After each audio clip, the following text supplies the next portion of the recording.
मैं पहली बार ही बोलता हूँ, मेरा भाषण शुरू होने के बाद कोई घोषणा मत देना, मैं डिस्टर्ब हो जाता हूँ। यहाँ पे मौजूद सभी हजरात, मेरी पर्दा नशीन माँ बहनें, आप सबको मेरा अस्सलाम वालेकुम रहमतुल्लाहि व बरकातुहू। अभी शानू भाई और शमीम भाई बोल के ये पिछले कुछ रोज में जो चल रहा है, ये अपने वाला है, अपने वाला है, अपने वाला है। आप मुझे क्या पराया मानते हो क्या? बोलो, अभी जोर से बोलो। मैं पूछना चाहता हूं आपसे, जो जिंदगी भर उसूल के लिए लड़ा, मौत हाथ पे लेके घूम रहा हूं। मेरे को भी तो बीवी है, मेरी भी एक छोटी बच्ची है, मैंने उसकी फिक्र नहीं की। आपने देखा मेरी गाड़ी तोड़ी गई, मेरी गाड़ी पे हमला हुआ, मेरे मौत के वारंट निकले, मेरे फोटो पे ऐसी लाल, तो भी नहीं डरा मैं। जब भी कोई भी इश्यू निकलता है, भारत में 5 लोग बोलते हैं, उसमें से सबसे पहले कौन बोलता है? कौन बोलता है? मैं चुप बैठ जाता हूं ना, क्या फर्क गिरता है? पर नहीं, मेरा खून मुझे चुप नहीं बैठने देगा, क्योंकि मेरा खून, मेरे विचार गांधी से आए हैं। ये देश गांधी का है, ये हम जिंदगी भर में नथुराम के हाथ में जाने नहीं देंगे। ये नथुराम की औलाद है जो आज इस देश की अमन और शांति को खराब कर रहे हैं। ये क्या प्रचार है? अपना वाला है, अपने वाला है, कलमे वाला है। कहां थे जब धर्मांतरण का विषय आया मुमरा में? जब 400 धर्मांतरण हुआ है ऐसा कहा, तो कौन आया था सब पुलिस से सवाल पूछने के लिए कि मुझे एक धर्मांतरण बताओ और फिर लेके जाओ सबको? पुलिस में 24 घंटे में बयान वापस किया और कहा कि एक भी धर्मांतरण नहीं होगा, नहीं तो हमारे 50 बच्चे उठाए जाते, यूपी में लेके जाती पुलिस, यूपी पुलिस, और उनके माँ बाप चक्कर लगाते रहते। आज विशालगढ़ में क्या हुआ? विशालगढ़ के जनता ने जाके पुलिस को और कलेक्टर को बताया था कि विशालगढ़ में हमको धोखा दिख रहा है। प्रशासन की तरफ से ध्यान नहीं दिया गया। 12 तारीख को, फिर 12 जुलाई को फिर पुलिस स्टेशन जाके उन्होंने बताया कि विशालगढ़ में कुछ हो सकता है।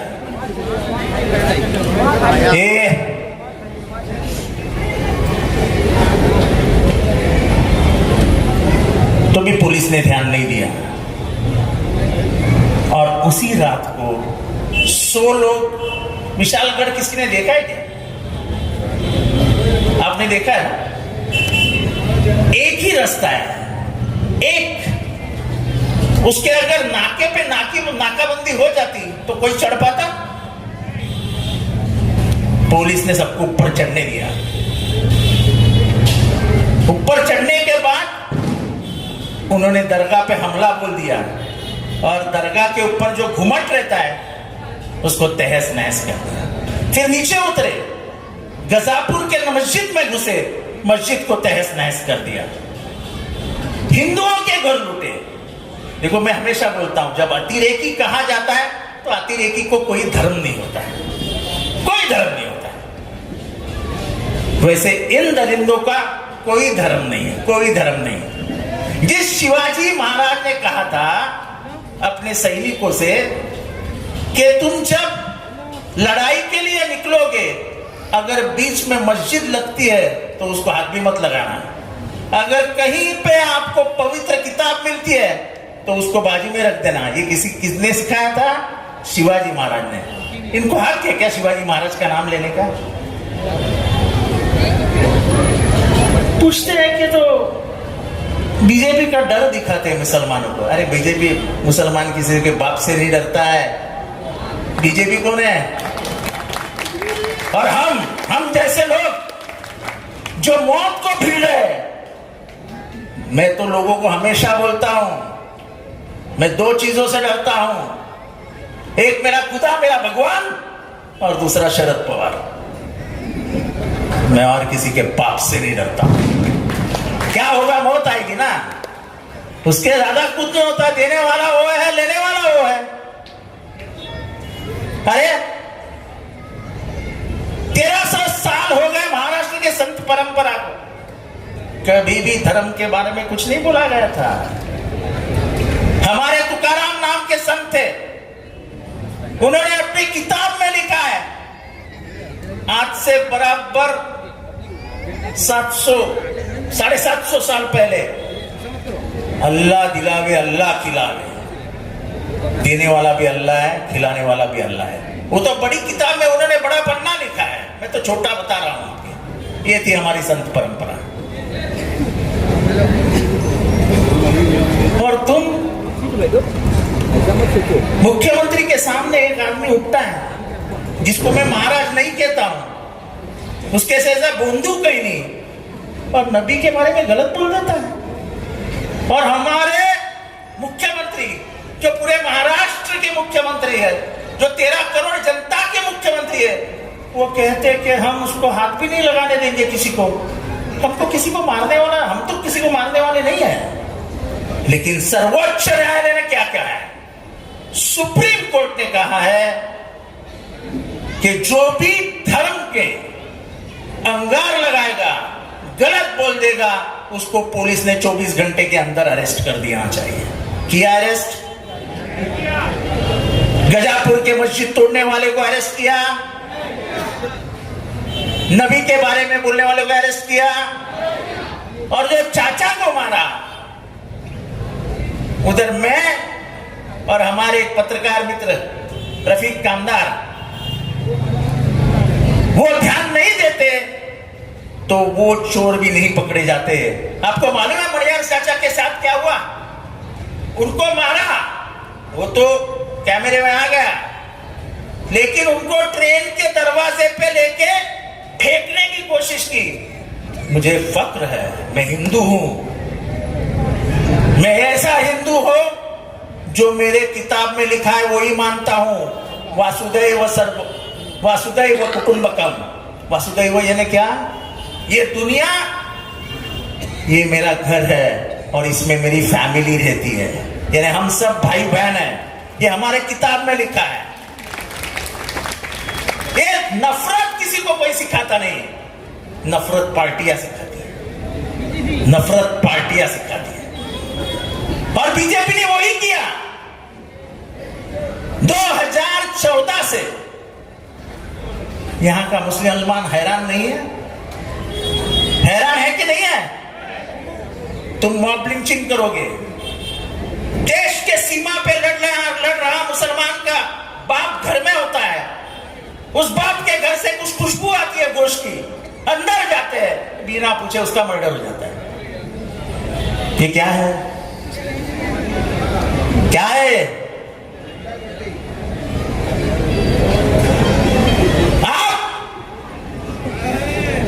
ये राष्ट्रवादी कांग्रेस पार्टी किसकी थी? चलो बताओ, जोर से बताओ। शरद पवार को एक दिन अजित पवार आता है, धक्का मार के बाहर निकाल देता है, और जाते जाते उसके हाथ से घड़ी भी छीन लेता है। ये पाकिट मारो की टोली है, पाकिट मारो की।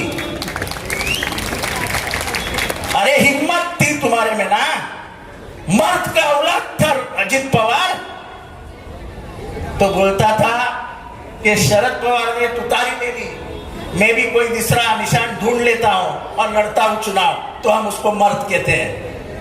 अरे तुमने तो, तुम्हारे चाचा ने जो देश पे बढ़ाई हुई पार्टी है, जो पूरा निशानी उसने देश लेके गया, तुम उसको चुरा कर अपना मेरा मेरा मेरा करके घूम रहे हो। जनता को मालूम है असलियत क्या है। जिस आदमी को 5th स्टेज कैंसर हुआ था, जिसकी हड्डी टूट गई थी, वो आदमी आज भी 18 घंटे काम करके इस देश की फिरका परस्त विचारधारा के खिलाफ लड़ रहा है, और वो बोल रहा है कि महाराष्ट्र में बदलाव ला के दिखाऊंगा। ये शरद पवार जी की हिम्मत है। वो मोदी जी के सामने नहीं झुके, वो अमित शाह के साथ जी के सामने नहीं झुके, उन्होंने हमारे सामने कहा था जिसको जाना है जाओ, मैं किसको रोकूंगा नहीं, मैं अकेला रहूंगा, मैं जाऊंगा नहीं, तुमको जाने से मैं रोकूंगा नहीं। लेकिन मेरे में इतनी हिम्मत है कि मैं नौजवानों के बीच में जाके एक नया शरद पवार तैयार करूंगा जो महाराष्ट्र का नेता बन जाएगा। इसको बोलते हिम्मत। विकास तो मैं बात ही नहीं करता हूं विकास की। जिस रास्ते पे आप बैठे हो ये क्या है? ये क्या है? यही विकास है ना? किसने किया है?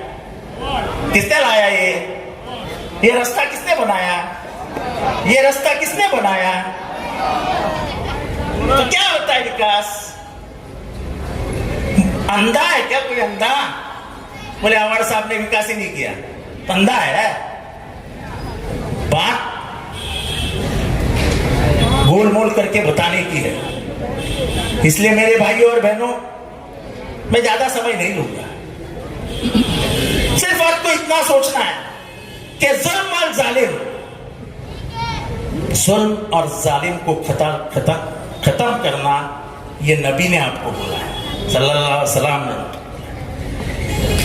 क्या बोला है कि जुल्म का साथ मत देना, जुल्म के सामने खड़ा रहना और जालिम का साथ मत देना। आज जालिम जुल्म कर रहा है कि नहीं कर रहा है? मेरे को जोर से बोलो यार, तुम शांत बैठोगे तो कैसा सुनेगा? तो जुल्म को खत्म करने के लिए, जालिम को खत्म करने के लिए आपके पास एक हथियार दिया है। वो हथियार डॉक्टर बाबा साहब अम्बेडकर ने दिया है, जो गरीबों का, तुम्हारा, मेरा, हमको बचाने वाला, हमको इंसान की जिंदगी जीने वाला मसीहा था। उस डॉक्टर बाबा साहब अम्बेडकर ने संविधान के तहत एक हथियार दिया है। क्या है वो हथियार?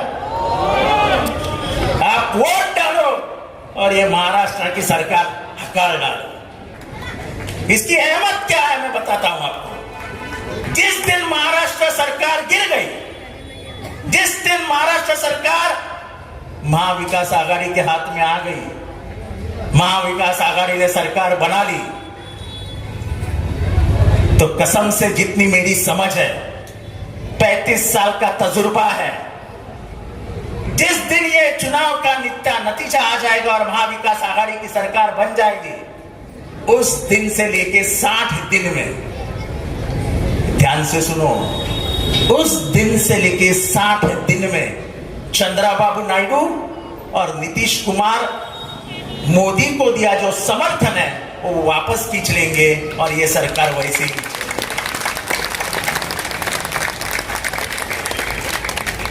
तो महाराष्ट्र जिताना क्यों इंपॉर्टेंट है? बेरोजगारी कहां पर है? बच्चों लोग बताओ, नौकरी मिलती है क्या? हमारी कंपनियां गुजरात को दी जाती है।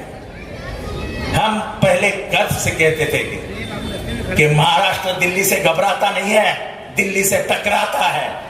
अब तो दिल्ली छोड़ो, हम तो गुजरात के सामने ऐसा सर झुका के बात करते हैं। हमारे महाराष्ट्र की बेइज्जती हो गई, महाराष्ट्र की बेइज्जती हो गई। आज आपको मालूम है पुलिस है क्या इधर? इधर है, पगार नहीं मिला है। पगार सरकारी कर्मचारियों को अगले महीने से पगार नहीं मिलेगा, क्योंकि हमारी तिजोरी खाली हो गई है। अब मेरे बहनों से पूछता हूं, तेल का भाव क्या हो गया? तेल का भाव, खाने के तेल का भाव कितना? 140 रुपया। पिछले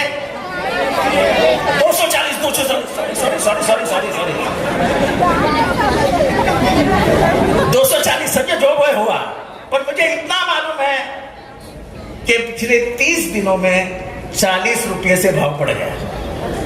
अभी मुझे बताओ, हमारे हिंदू धर्म सभी दुनिया, महाराष्ट्र में रहने वाली सबकी दीपावली है, तो हमारे घर में चकली बनती है, ओ क्या बोलते उसको, सेव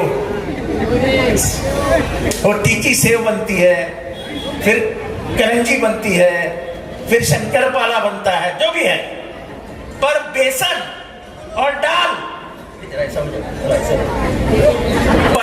बेसन और दाल ये महंगा हुआ कि नहीं? शक्कर महंगी हुई कि नहीं? फिर वो लाडली बहन का पैसा कहां जाएगा? वो तो महंगाई कहां जाएगी? अरे कम से कम लाडली बहन के लिए महंगाई तो कम करो। मैं मेरे लाडली बहन से कहता हूं, हम 1,500 नहीं 3,000 रुपया देंगे और हम ऐसा कानून बनाएंगे कि कोई महिला पे बलात्कार करने की हिम्मत नहीं दिखाएगा। ऐसा कानून बनाएंगे कि कोई बच्ची के ऊपर हाथ डालने की हिम्मत नहीं दिखाएगा।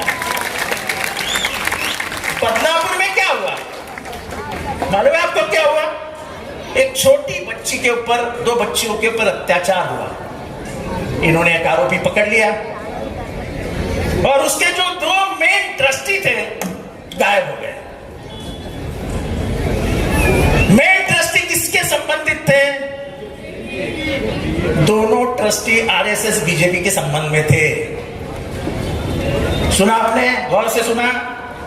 रास्ता छोड़ो ना। जैसे ही इनको पता चला कि उसकी मां जबान खोल रही है और बोल रही है कि मेरा बच्चा तो फटाके से भी डर जाता था, वो तो एकदम डरपोक है, मैं उसका समर्थन नहीं कर रहा, लेकिन पुलिस को क्या जरूरत थी उसको गाड़ी में गोली डाल देने की? डर ये था कहीं वो जबान खोल के ये ना बता दे कि ये 2 ट्रस्टी ही गुनहगार है, इसलिए उसको जाके गोली मार दी। बीजेपी की इज्जत बताने के लिए बीजेपी कुछ भी कर सकती, कुछ भी। खून करना तो उनके दाएं हाथ का खेल है, जैसे महात्मा गांधी का खून करवा दिया, जैसे महात्मा गांधी का खून कर दिया। एक निहत्था आदमी, कोई हथियार नहीं, उसके पैर पड़ने गए और उसके सीने में 3 गोली डाल दी, तो वैसा ही बेचारा मर जाए।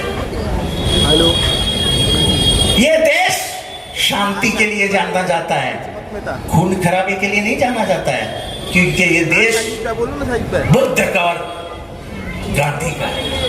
हम हमेशा मानते हैं कि हम गांधी की पूजा करने वाले लोग हैं, हम नेहरू की पूजा करने वाले लोग हैं, हम अब्दुल कलाम आजाद के दिखाए हुए रास्ते पे चलने वाले लोग हैं। अब ये देश गोलवल करके रास्ते पे जा रहा है, जो ये कहता था कि मुसलमानों का वोटिंग राइट भी निकाल लो। हम नहीं कहते थे।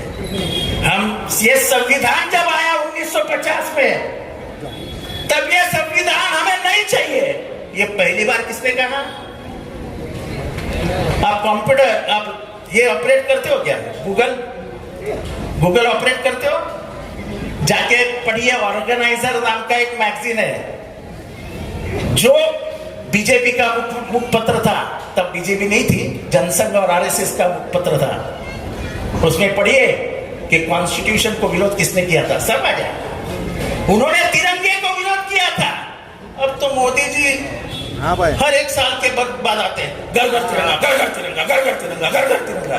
अरे भाई, तुम्हारे लोगों ने तिरंगे को विरोध किया था सन 93 में।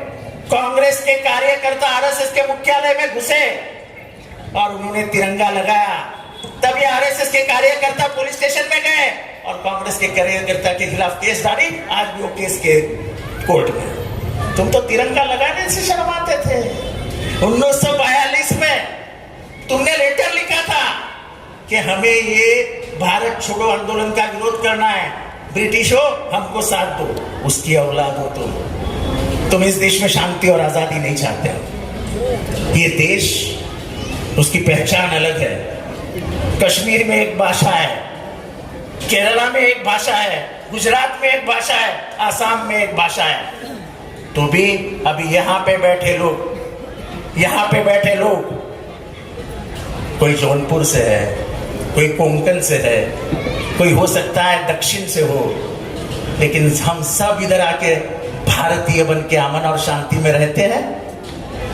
15 साल हुए मुझे आके, एक बार भी मुमरा में कहीं हिंदू मुसलमान हुआ? हम जीते हैं अमन और शांति के लिए, लेकिन अमन और शांति के साथ हम किसी को हाथ में कानून नहीं लेने देंगे, किसी को भी कानून हाथ में नहीं लेंगे। विकास के बारे में बात नहीं करता हूं, फिर से बोलता हूं कि मैंने जो किया है वो पूरा मुमरा जानता है। मैं आपसे एक ही सवाल पूछूंगा, 2009 का मुमरा और 2024 का मुमरा, आज वो हाथ उठा के बताइए फर्क दिखता है कि नहीं दिखता है?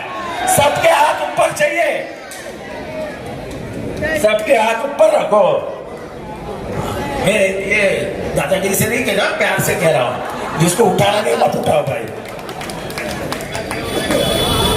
तो बात इतनी ही है, बात विचारधारा की है। आप बीजेपी के विचारधारा के साथ जा सकते हो क्या? क्या बीजेपी को अंदर ला सकते हो क्या? हमारे विचारधारा को आप दिल से निकाल सकते हो क्या? मेरे को गाली देने वालों इतना ही सुन लो कि घर घर में जितेंद्र आवाड़ है, मुमरा के हर एक घर में जितेंद्र आवाड़ है। जब मैं कोरोना में बंद था और मेरे मरने की जो आस लगाए बैठे थे, उनसे पूछना चाहता हूं कि मेरे बीबी को इतने औरतें के फोन आने के, रो रो के, सांप कैसे है, सांप कैसे है।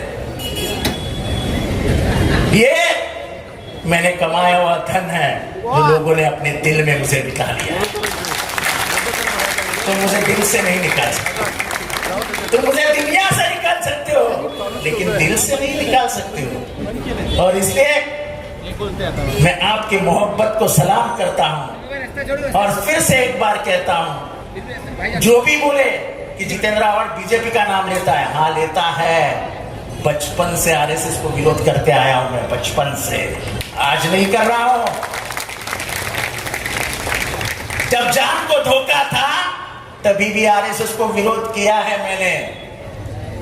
जिसने गांधी को मारा वो मेरा आदर्श कभी नहीं बन सकता है।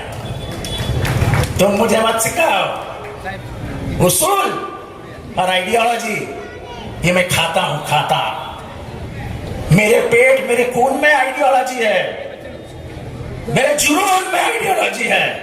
मैं मेरा सर कभी नहीं झुकाऊंगा, मर जाऊंगा, लेकिन इस देश का संविधान और इस देश का सेक्युलरिज्म के लिए लड़ता रहूंगा। और इसलिए मैं आपसे सिर्फ इतना कहता हूं, 1 तारीख को आपको मुमरा के लिए नहीं, महाराष्ट्र के लिए और भारत की सरकार गिराने के लिए तुतारी का निशान दबाना है और मुझे फिर से एक बार कामयाब करना है। खुदा हाफिज।